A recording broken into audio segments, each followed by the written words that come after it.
اور خصوصاً جنہوں نے احترام کربلا سے لیا. میں چاہتا تھا آپ کی خدمت میں سید الشہداء علیہ السلام کا خطبہ منا پیش کرتا، جس میں سید الشہداء نے ان لوگوں کی مذمت کی جنہوں نے اسلام سے احترام لیا، جنہوں نے اسلام سے سب کچھ لیا لیکن اسلام کے ساتھ خیانت کی.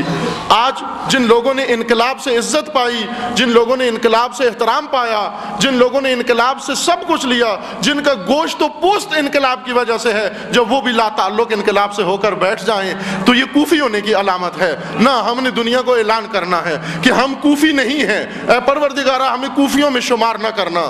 جس دن ہم لا تعلق ہو گئے ہماری زندگی کا خاتمہ کر دینا. اس دن ہم ذلت کی زندگی جینا نہیں چاہتے. اگر تو نے زندہ رکھنا ہے تو راہ کربلا پہ زندہ رکھ. اگر تو نے زندہ رکھنا ہے پیغام عاشورہ پہ زندہ رکھ. اگر تو نے زندہ رکھنا ہے اس انقلاب کے ساتھ ہمیں زندہ رکھ. اگر تو نے زندہ رکھنا ہے خمینی کی راہ پہ ہمیں زندہ رکھ. ہم جئیں تو بھی خمینی کی راہ پر، ہم مرے تو بھی خمینی کی راہ پر، چونکہ خمینی کی راہ وہی حسین کی راستہ ہے. مسلک شبیر